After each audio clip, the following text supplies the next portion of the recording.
today to talk about UX research, what it is, and how we can help you in Namecheap's Expert Summit. Hi, I'm Helena, and I'll be doing this talk to you guys. I've been working in UX for the past 10 years and specialized in research over the past 5. I've been in Namecheap for 7 months now, and I'm very excited to share with you today.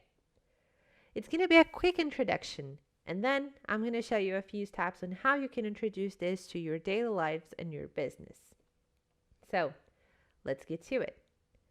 UX research is the process of studying the user behavior and deeply understanding them so you can properly respond to their needs.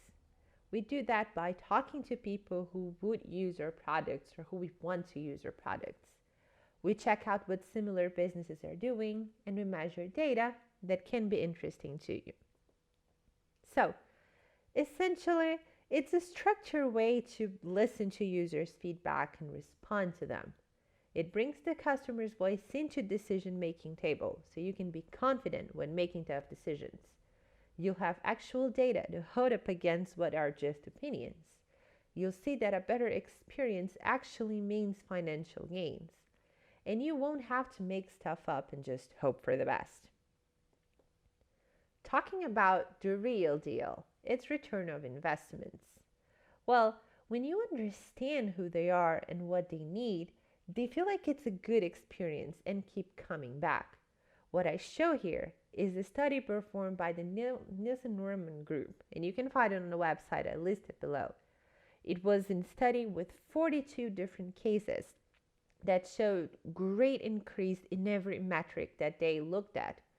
You can see that sales increased by 100%, traffic increased by 150%, user performance and productivity, which is the feeling that they are actually accomplishing things in your website, increased by 161%, and use of a specific feature increased by 202%.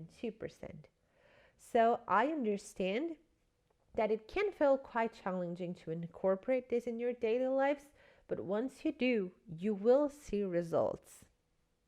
So, this looks pretty good, huh? How do we do it then?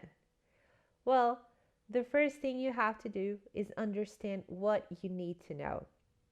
What are the problems you're facing? You don't feel like you know about your clients enough.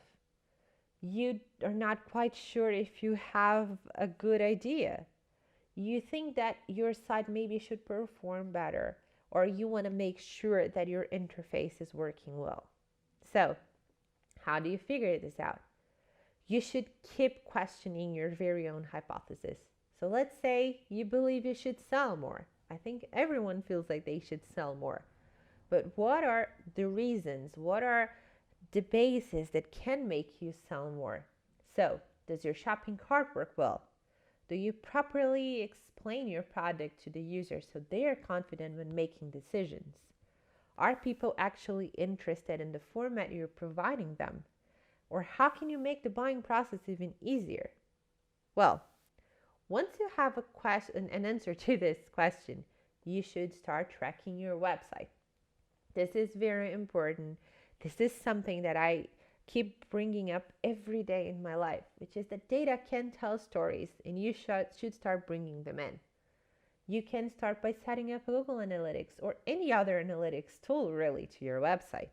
You can start getting heat maps, click maps, and session recordings for your interfaces. And there are many tools that do that too, just the same as A/B testing, whatever you're working on ever.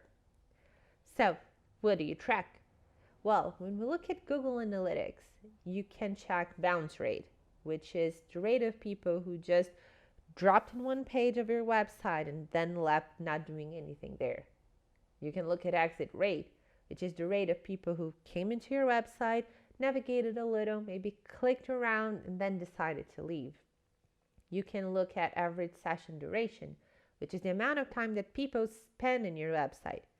You can look at funnels, which are the flows that people take once they're in. Like, do they reach the goal immediately, or where are people getting lost in the flow?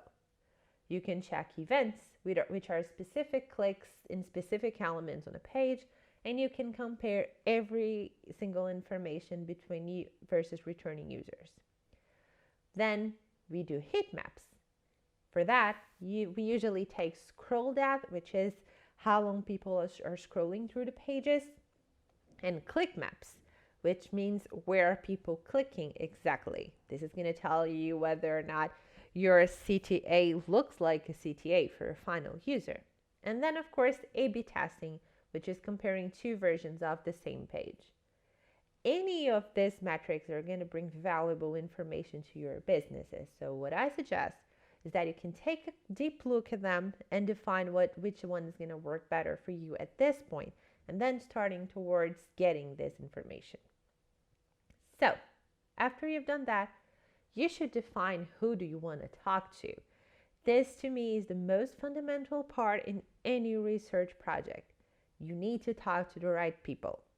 So who are the relevant people you want to talk to? Are they your own users? Are they users of similar products and services? Or are they users from a specific demographic background? Anyway, you should carefully find out who they are and reach out to them. And you can do that via email, telephone, social network. You can make surveys, or you can use third parties. There are companies and tools that allow you to recruit from their own user base. So if you have no idea where to start, that might be a good way. And then, why exactly did I say this is the trickiest part? Well, let's look at a fictional scenario.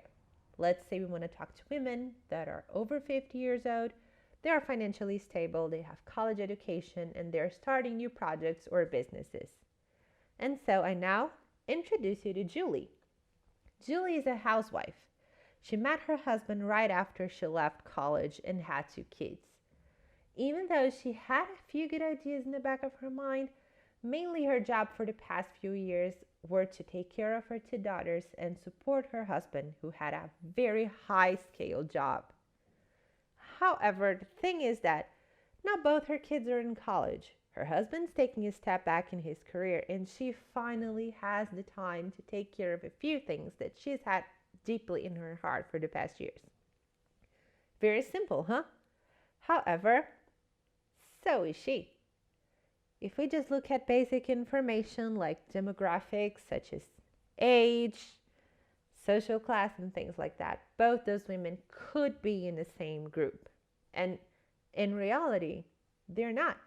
A conversation with Julie is going to be a completely different conversation that you would have with Miss Obama. And they are equally important. But asking them the same questions about how they use a product is not going to bring you good enough information. We want to talk to both of them. But it's very different to talk to Julie, who's very excited about selling her homemade soap from her living room, than to talk with Michelle, who definitely has a whole team of people working towards getting her next global impact project on the road. Keep this in mind.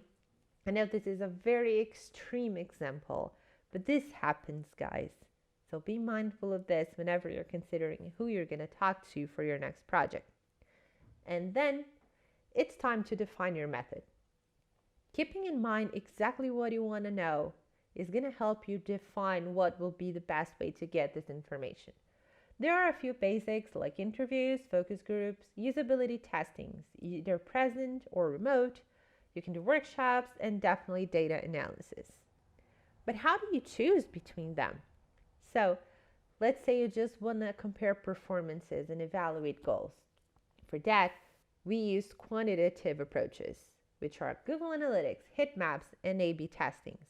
This is going to bring a high volume of hard data that you can actively compare and create statistics with.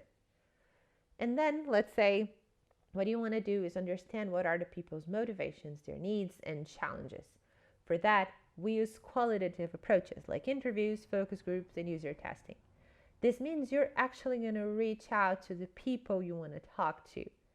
We call it qualitative because it's virtually impossible to reach 5,000 people for one of these studies. It's going to take time, it's going to take effort, it's going to take you essentially sitting in front of a person for an hour and a half. So those are going to bring us reasons that are going to justify the quantitative side of the research. Ideally, both the sides always work together. I know it can be hard, but at least try to perform one of them. And then comes the part of asking the right questions. It's very easy to be biased when you're testing your own product. I say that because any change is exciting and a new project can be amazing, but you're not sure how your user feels that. So, take your time to get enough context. Ask who your users are. What do they do? Why would they use your product? Where and when would they use your product? And then, when you actually start asking about your product, try to go for what do you think instead of do you like it? Or how did it impact you instead of did it help you? When you say, when you ask a question that's either positive, like do you like it, or negative, don't you like it, it can make users feel a little bit of pressure to answer one way or another and limit their answers. If you ask, do you like it? They can say just yes, and that will be it. Instead of you asking them, what do you think? This is going to make them actually consider what they're going to say and give you their opinion on this. And then take your time with the results. Remember that they are your users' voices. Keep them on the table at all times. Analyze each one of them. Group the similar outcomes and evaluate their relevance so you can prioritize what you're going to do next or your direction for the next 2 or 3 months. And then act on those results. It's not going to be worth it if you are not able to do anything with this information.